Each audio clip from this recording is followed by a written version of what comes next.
Many years ago, my world died. The signs came suddenly. Sudden migrations of birds, disappearances of towns and lakes vanishing inexplicably. Then came the fall. Rain stopped. Droughts brought our empire to its knees in the space of months. It happened so fast we couldn't respond before our cities became grave sites and battlefields. Peasants and lords alike could no longer carry on and died to the stinging winds and collapsing roofs as the desert sands swallowed everything. Mines that supplied us with much-needed metals became death traps as the air ventilation became clogged with sand. Fishing industries died off as the oceans vanished. Winds picked up, and those caught with no protection suffered greatly or died miserable deaths as the sand peeled their skin off. Kingdoms that stood for 100 generations vanished as the soldiers that defended them abandoned their posts or died defending them from desperate crowds. We are of three races: Rathani, Laurenti, and Thrak. The Rathani were once masters of the jungled lands, thick forests of swamp and beast-infested muck that lived in high trees.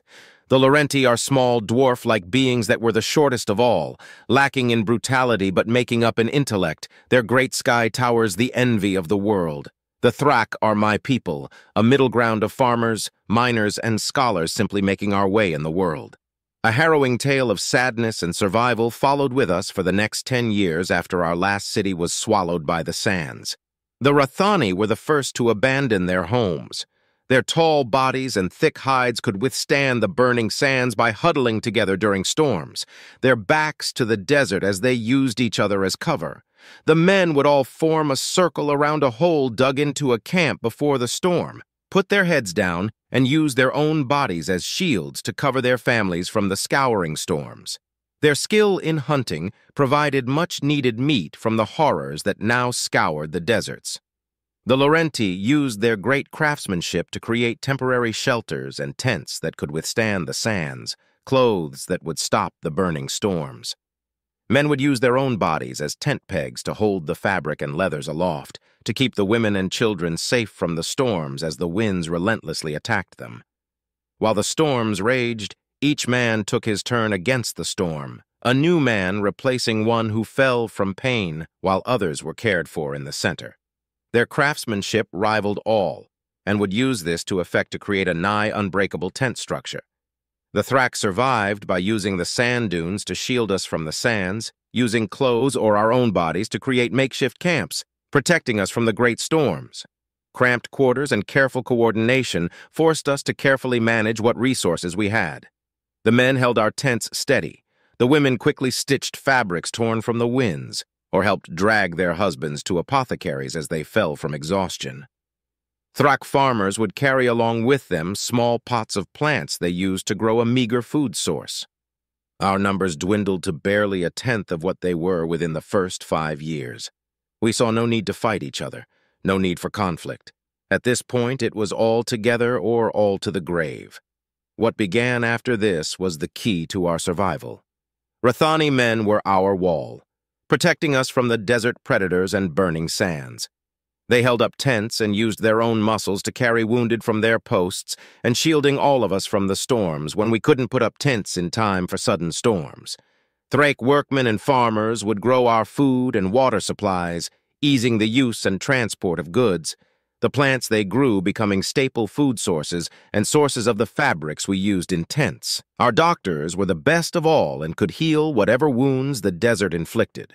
Laurentis artisans would create fabrics from discarded plant leaves that would hold up to extensive punishment, and they would quickly erect tents and fortifications to defend us from the storms. What little meat we could scour from the desert beasts was given to mothers and children.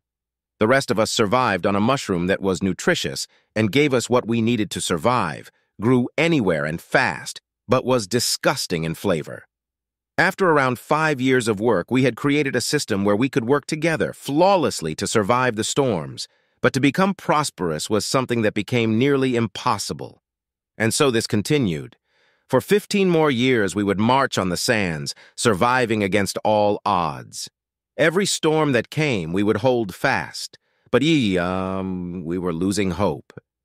Elders would tell us stories of blue waters, fresh and clean, that could be drunk from without boiling. Stories of tall green trees and oceans of the old purple grasslands and flower fields. We had grown as a society, doubling our numbers by this point, and reaching levels of stability we could never hope to achieve at a total of 27,000. It could not be helped. It could not be this. Any attempts we made to better our situation with building of structures would fail. Materials were scarce, and what we did have, we needed to maintain shelter, tools, and weapons. What materials we could spare were oft cast into attempts to build well sites or permanent structures we could use as we traveled. Wood was becoming increasingly scarce, and the only reliable fuel source became dried husks of a cactus that grew in the dunes. We were alive, we could survive, but there was nothing beyond it. We had a culture, but no art to reflect it. Stories to tell, but no way to record it. We had creativity, but no way to do it without it disappearing. We had a soul, but no place to worship. Most times, we didn't even have a place we could bury our dead, nor the time to do it. Most would simply be wrapped in a shroud and left to be swallowed by the sands, to die forgotten in the dirt. It finally came to a head one day, an old man on his deathbed. He had said goodbye to his family and lay in sadness as he resigned himself to the end, to be left behind to suffer the sands as the group moved on. It was the only real option we had. Those who could not survive were laid on a bed, wrapped in rags, and left to die. We had no other choice. He lay in quiet for a moment, and then began to howl in despair. "Gods above! Is there no end to the torment you bring upon us? What have we done to deserve this torture?" He said in between sobs of despair as another storm approached. "We have laid to rest our hatred and distrust. We have laid bare the lies we have told and forgiven the crimes we have committed. We are together as one. Is this not enough?" His words permeated everyone's soul as he lay in his bed, weakly holding his hands up in prayer. The telltale rumble of a sudden storm approaching. There was no time to set up camp proper, so we had to huddle and weather the storm together.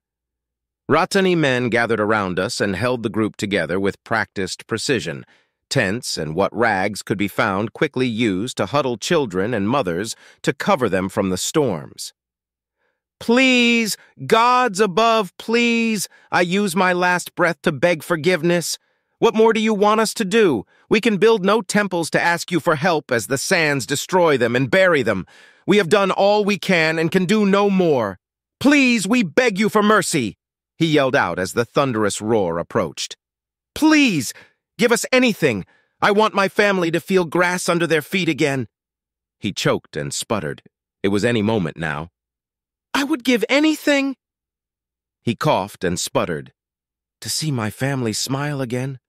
His chest failed to rise, and like that, he was gone. The camp fell to tears as the storm hit. The storm was the worst it has ever been. It came suddenly and brought with it small pebbles that smashed into the sides of our Rathani brethren like arrows against armor. Their cries of pain mixed in with barking orders of their commanders filled the air. "Hold the line!" they would shout as the sands would strip pieces of their skin away. Mothers cradled their terrified children, and couples shared a final embrace. We all knew we would not survive this one without massive losses, as the old man's corpse vanished into the sands. Then suddenly, it stopped. The howling winds and scouring sands just stopped. We were confused. What had just happened? It's a trick. The pain from the storm must be breaking our minds, we thought. It's a mirage, a dream. Then one woman's scream told us all what was going on. "Machines! The machines!" she cried. We looked up from our desperate huddle and looked up to see we were surrounded by 4 massive machines. They were enormous, reaching hundreds of feet in height. 6 massive mechanical legs holding a bulbous head aloft as it stared down at us with massive glowing purple eyes. Beyond the machines, we could clearly see some kind of field of energy holding the storm back, as if we're never there. Silence.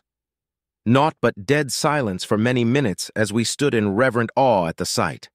For what seemed an eternity, we simply stood there as the storm dissipated. It was over fast, and for the first time we could see it clearly. It was not just an advancing column of dust as it always was. It was a twisting, spinning monstrosity of dust and rock that charged its way through the dunes. It would have killed most of us, if not all.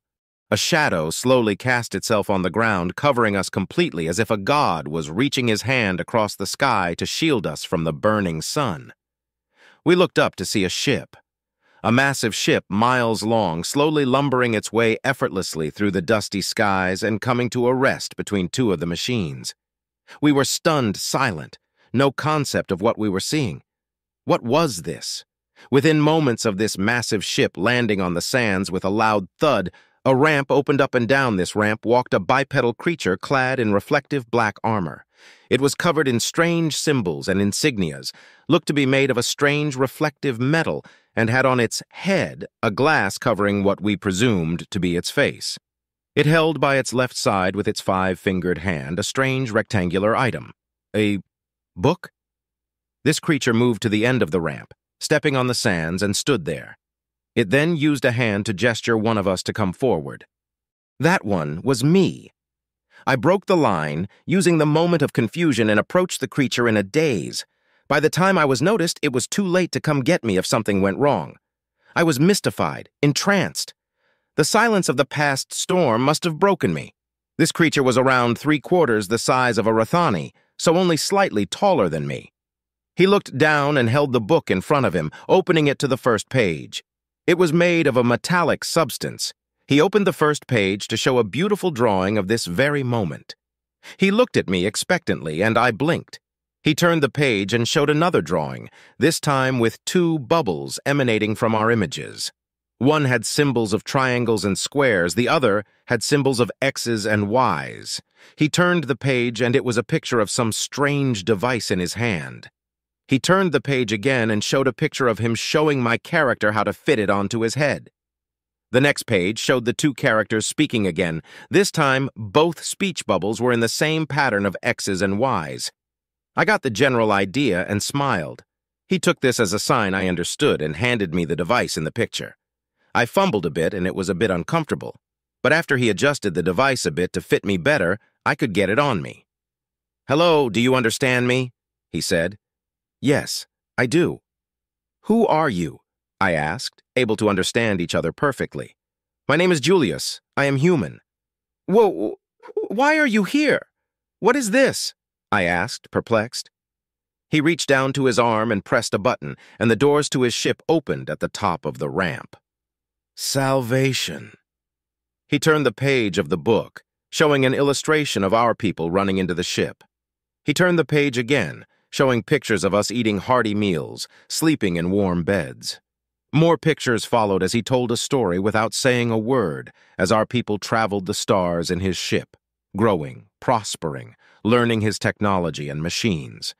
Then finally meeting his fellow humans as we arrived near a new planet, one of blue oceans and green grass. I was hyperventilating. I dropped the book and nearly fell over.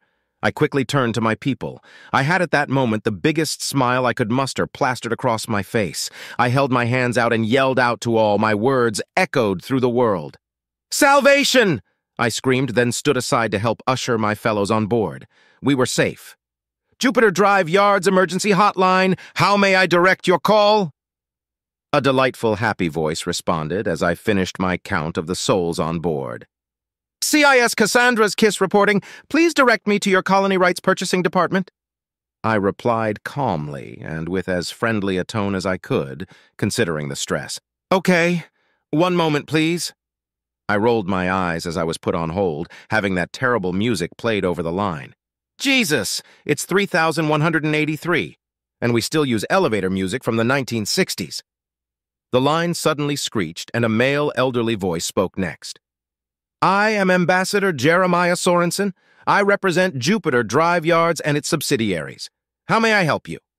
"My name is Julius, Independent Fleet Ops of the Condor Legions. I have a priority 1 request for a functional terraforming candidate. Settlement as soon as possible," I said, firm and careful. "Oh, one moment. I think we have a few available." A few moments of silence. I could hear typing in the background.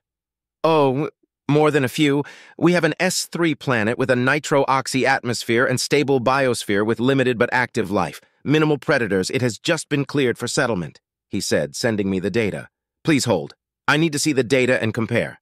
I carefully compared the readouts. Same atmosphere, same biosphere, same general biological diversity. It was perfect. I'll take it. Very well, sir. Payment of 2 million credits is... Oh my. Before he could even finish, I had transferred the amount into his account. Your client must be most eager to get this planet. This is a personal purchase. It's an absolute priority. I can't wait forever as I have an emergency on my hands. Please provide coordinates and clearances immediately, I said, making sure to speak in a tone that conveyed seriousness. A personal purchase from a spacer of a planet? You will have to excuse me if I find this a bit out of the ordinary, but here you go. Credits received, coordinates attached to your invoice. Happy trails, I suppose? He was genuinely shocked. Can't say I blamed him. Thank you. Close calm. It took all of my savings. It will be at least another 20 or so years before I can retire now, but they have a home. I'm fine with that. I don't think the Admiralty Board would give a damn either. Once I've dealt with medical issues and got prefabs set, we can start first contact protocol. This needed to be dealt with fast. It took barely a week before we came to the new planet. I ignored customs and broadcasted emergency landing procedures. It was barely 20 minutes after I landed I was ready to disembark. I headed down to the cargo bay to find 27,000 pairs of eyes now staring at me expectantly. That little kid, the one I gave the first translator to, he was now wearing some kind of official robe. They must have made him their ambassador or something. "Hello, human Julius," he said. His voice was squeaky, like a kid. He barely reached up to my chest in height. "Hey, have a good flight? How's everyone doing?" I asked him as I made my way to the boarding ramp. "Better than we could have ever hoped." He responded and followed me to the ramp. I made my way through a hastily crafted shanty town made of fabric and reeds, thin stalks of bamboo like wood, and a fabric that stank of cactus. Good to hear. Things are about to get better, though. How could they possibly get any better? We are safe. We have each other. What can you possibly give us that could get any better than this? Home, I said simply and started atmospheric cycling. Atmospheric cycling in progress. Stand by. My ship's computer voice echoed through the cargo bay. Dead silence ran through as the ramp slowly opened. When it hit the ground, everyone was overcome by a beautiful feeling of green grass, swaying trees, and the scent of flowers carried on a breeze.